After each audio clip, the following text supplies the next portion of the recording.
Hello everyone. Last लेक्चरमध्ये आपण discuss केलं होतं की according to Faraday's first law of electrolysis आपण एखाद्या इलेक्ट्रोडवर डिपॉझिट होणाऱ्या प्रॉडक्टचं जे काही वेट आहे ते इझिली कॅल्क्युलेट करू शकतो. ठीक आहे. आज आपण या लेक्चरमध्ये आणखीन एक फॉर्म्युला काय करणार आहोत, डिराईव्ह करणार आहोत, ज्या फॉर्म्युलावरून आपण weight of the substance deposited at a particular electrode calculate करू शकतो. मग आता इथं 2 सेल्स दाखवलेले आहेत, राईट. तर इथं जे 2 सेल्स आपल्याला दाखवलेले आहेत, हे 2 सेल्स कसे कनेक्ट केलेले आहेत बघा. एका सेलमध्ये आपण काय घेतलेलं आहे, हा एक इलेक्ट्रोलायटिक सेल आहे आणि हा एक इलेक्ट्रोलायटिक सेल आहे. एका सेलमध्ये आपण सिल्वर नायट्रेटचं सोल्युशन घेतलेलं आहे AgNO3. 2 इलेक्ट्रोड्स कनेक्ट केलेले आहेत. लेफ्ट हँड साईडचा ॲनोड आहे, राईट हँड साईडचा कॅथोड आहे. दुसऱ्या कंपार्टमेंटमध्ये किंवा दुसऱ्या बाजूला आपण एक कॉपर सल्फेटचं सोल्युशन असलेला सेल घेतलेला आहे. ठीक आहे. आणि त्याचा जो पहिला इलेक्ट्रोड आहे तो ॲनोड म्हणून ॲक्ट होणार आहे, दुसरा इलेक्ट्रोड कॅथोड म्हणून ॲक्ट होणार आहे. ठीक आहे. मी काय केलं आहे बघा, पहिल्या सेलमधला कॅथोड दुसऱ्या सेलच्या ॲनोडशी कनेक्ट केलेला आहे आणि इकडे फर्स्ट सेलमधला जो ॲनोड आहे, इथे मी लिहिते बघा, फर्स्ट सेलमधला जो ॲनोड आहे तो सेकंड सेलमधल्या कॅथोडशी कनेक्ट केलेला आहे. ठीक आहे. आणि इथं मी कशा थ्रू कनेक्ट केलेलं आहे, तर हे बॅटरी थ्रू आपण कनेक्शन केलेलं आहे. ह्या बाजूला आहे तुमचं पॉझिटिव्हली चार्ज टर्मिनल आणि हे बॅटरीचं निगेटिव्हली चार्ज टर्मिनल आहे. ओके. सो ज्यावेळेला आपण अशा पद्धतीनं कनेक्शन करतो, ज्यावेळेला आपण सेल्स अशा पद्धतीनं कनेक्ट करतो की एकाचा ॲनोड दुसऱ्याच्या कॅथोडला आणि कॅथोड दुसऱ्याच्या ॲनोडला जेव्हा कनेक्ट करतो तर याला म्हटलं जातं सिरीज कनेक्शन. ठीक आहे. आणि आपल्याला क्वेश्चन काय विचारला जातो की एका सेलमध्ये, एका पर्टिक्युलर इलेक्ट्रोलायटिक सेलमध्ये डिपॉझिट होणाऱ्या सबस्टन्सचं वेट दिलं जातं आणि त्यावरून तुम्हाला दुसऱ्या सेलमध्ये डिपॉझिट होणाऱ्या प्रॉडक्टचं जो काही पण प्रॉडक्ट डिपॉझिट होणार आहे त्याचं वेट विचारलं जातं. मग अशा वेळेला आपण काय करणार, तर अशा वेळेला आपण हेल्प घेणार आहोत फॅरेडेज सेकंड लॉ ऑफ इलेक्ट्रोलिसिसची. ठीक आहे. तर Faraday's second law of electrolysis आपल्याला काय सांगतो की जर आपल्याला 2 सेल्स सिरीजमध्ये कनेक्टेड आहेत असं सांगितलं असेल आणि जेव्हा असे सेल्स सिरीजमध्ये कनेक्ट केले जातात, आपण त्याच्या through same amount of electricity दोन्ही सेल्स थ्रू पास करत असतो. अशा वेळेला आपण एकाच्या वेटवरून दुसऱ्याचं वेट इझिली कॅल्क्युलेट करू शकतो. जर आपल्याला एका सेलमध्ये जो काही सबस्टन्स डिपॉझिट होत आहे त्याचा मोल रेशो आणि दुसऱ्या सेलमध्ये डिपॉझिट होणाऱ्या सबस्टन्सचा मोल रेशो आणि त्यांचे मोलर मासेस माहिती असतील तर. ओके. सो फॅरेडेज सेकंड लॉचं ॲक्च्युअल स्टेटमेंट जे आहे ते असं असतं की if we connect two cells in series and if we pass the same amount of charge or electricity through two different electrolytic cells, then the weight deposited of any substance is directly proportional to its chemical equivalent mass. आता याचा अर्थ काय आहे हे आपण पुढे जाऊन discuss करणार आहोत, पण लक्षात ठेवायचं की आपण हे 2 सेल्स सिरीजमध्ये कनेक्ट केलेले आहेत. सिरीज कनेक्शनचा अर्थ काय मी तुम्हाला ऑलरेडी डिस्कस केलेला आहे. आणि आपल्याला जर एकावरून दुसऱ्या सेलमध्ये डिपॉझिट होणाऱ्या प्रॉडक्टचं जर वेट विचारलं तर ते आपण फॅरेडेज सेकंड लॉवरून कॅल्क्युलेट करू शकतो. ठीक आहे. तर आपण जनरली जेव्हा एखादा सबस्टन्स डिपॉझिट होत असतो त्याचं वेट कॅल्क्युलेट करण्यासाठीचा जनरल फॉर्म्युला आपण काय यूज करतो बघा. Weight of the substance deposited equals to काय असतं, Q, that is charge. Q कसं कॅल्क्युलेट करतो आपण, I into T, current into time, divided by 96,500 into mole ratio into molar mass. हा आपला बुकवाला फॉर्म्युला आहे, राईट. डब्ल्यू इक्वल्स टू काय असतं, Q by 96,500 into mole ratio into molar मास.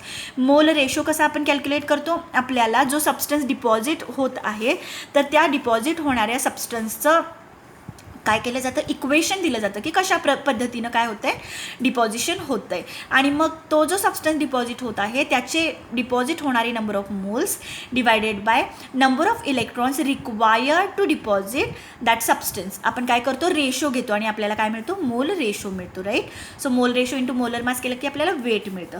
आता कन्सिडर करूयात या सेलमध्ये फर्स्ट सेल जो आहे त्याच्यामध्ये ऑब्वियसली AgNO3चं सोल्युशन आहे, तर Ag प्लस आयन्स जे असणार आहेत ते कॅथोडकडे ट्रॅव्हल करणार, कारण आपला कॅथोड कसा असतो, निगेटिव्हली चार्ज इलेक्ट्रोड असतो. ठीक आहे. आणि हा वाला इलेक्ट्रॉन कसा असतो, पॉझिटिव्हली चार्ज.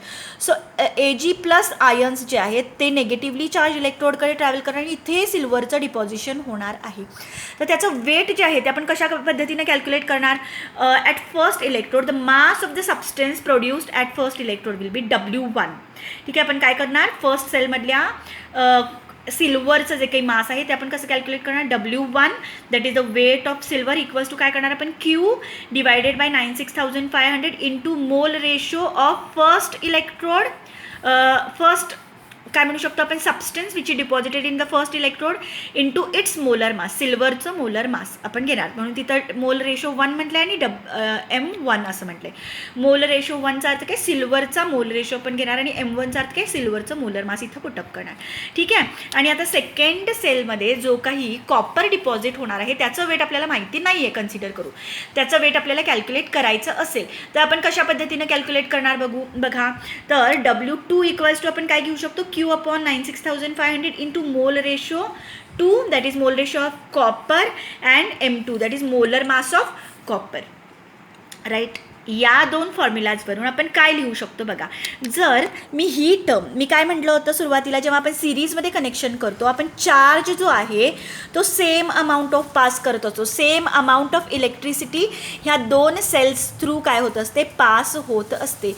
मग डिपॉझिट होणाऱ्या सबस्टन्सचं वेट जे आहे ते सिल्वरच्या आणि कॉपरच्या इक्विव्हॅलंट मॅसेसवर डिपेंड करतं. ठीक आहे. आणि इक्विव्हॅलंट मॅसेस कसे कॅल्क्युलेट करतात ते आपण पुढे बघणार आहोत.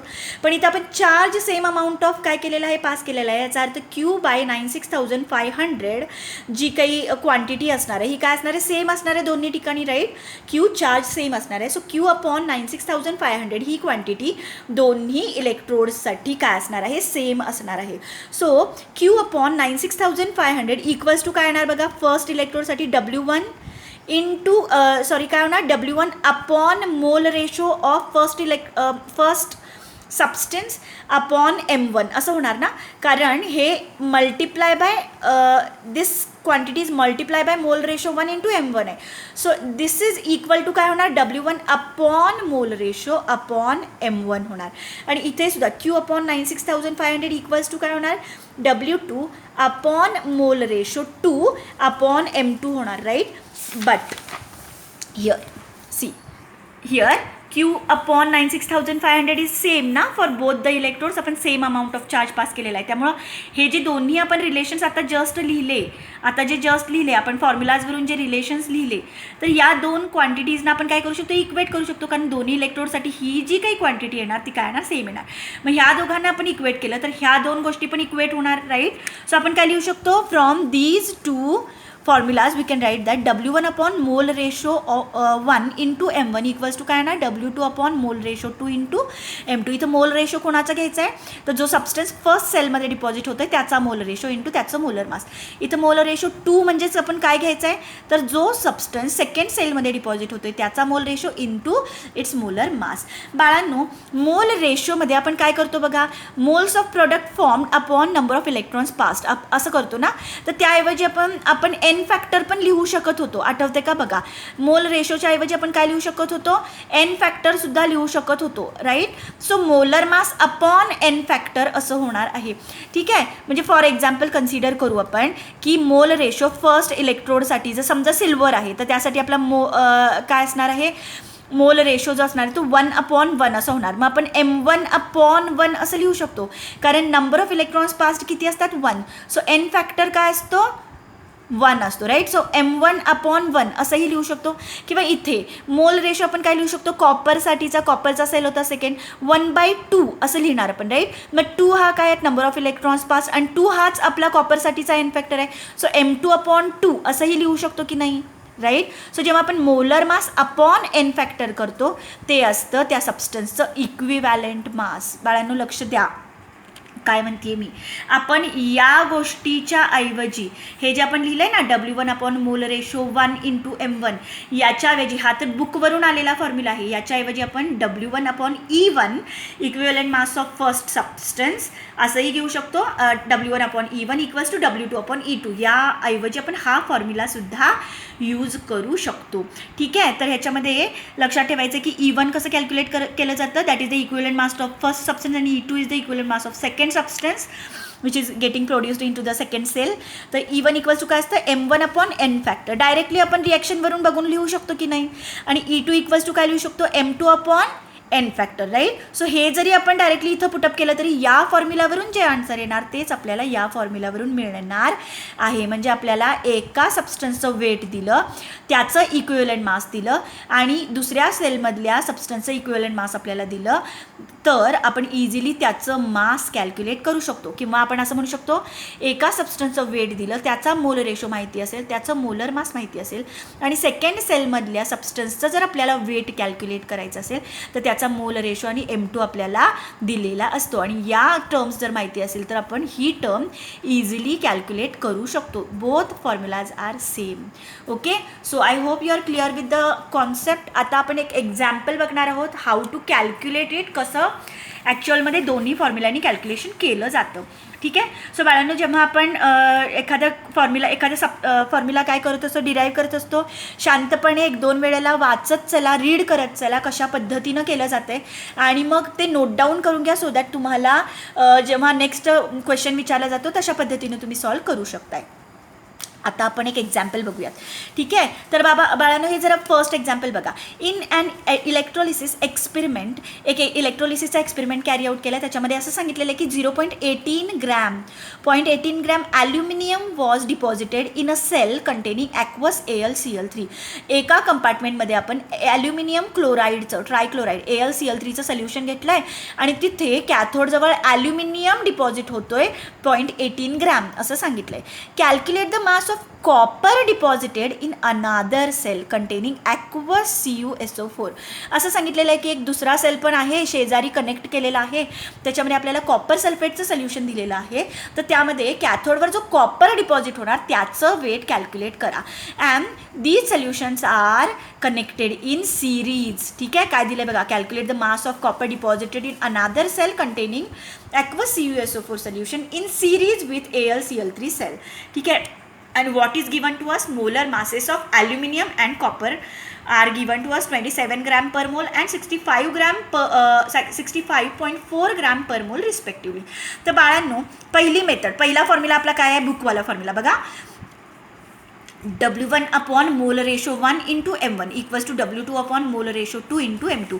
बाळांनो, मला जरा सांगा की W1 म्हणजेच काय, वेट ऑफ ॲल्युमिनियम, कारण आपल्याला पहिला डेटा ॲल्युमिनियमचा दिलेला आहे. सो आपण इथं काय घेणार, weight of aluminium upon mole ratio of काय घेणार, aluminium into molar mass of aluminium equals to काय असणार, वेट ऑफ कॉपर, जे आपल्याला कॅल्क्युलेट करायचं आहे, मोल ratio of copper into molar mass of copper. बाळांनो, मला जरा सांगायचं की मोल रेशो ऑफ ॲल्युमिनियम 1/3 मी लिहिलेला आहे, तो कसा आला, कारण आपल्याकडे रिॲक्शन काय असती बघा, रिॲक्शन काय असते, ॲल्युमिनियमसाठी मी रिॲक्शन लिहिणार आहे. कॅथोडजवळ ॲल्युमिनियम कशा पद्धतीने डिपॉझिट होणार, Al+3 plus it is going to gain 3 electrons and get converted into aluminium.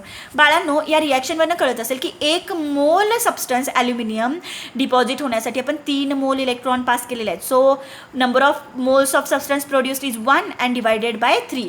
काय झाला बघा, मोल रेशो 1/3. आणि एन फॅक्टरसुद्धा डायरेक्टली याच्यावरनं तुम्ही सांगू शकता किती आहे बघा, इथंच लिहून टाकूयात आपण, पुढं आपण त्या फॉर्म्युलानी पण डिराईव्ह करणार आहोत. N factor is 3, right. आता बघा, मोल रेशो 2 इथं पुटअप करायचं आहे आपल्याला. मोल रेशो कॉपरचा कॅल्क्युलेट करायचा आहे. बाळांनो, कॉपरची रिॲक्शन कशी होणार, Cu+2 it is going to gain 2 electron, they are going to get converted into copper at cathode. ही रिॲक्शन बाळांनो, कॅथोड, ह्या दोन्ही रिॲक्शन्स कॅथोडजवळ होणार आहेत. आयन्स कसे आहेत बघा, कॅटायन्स आहेत, नेगेटिव्हली चार्ज इलेक्ट्रोडकडे जाणार आणि अशा पद्धतीने रिड्यूस होणार.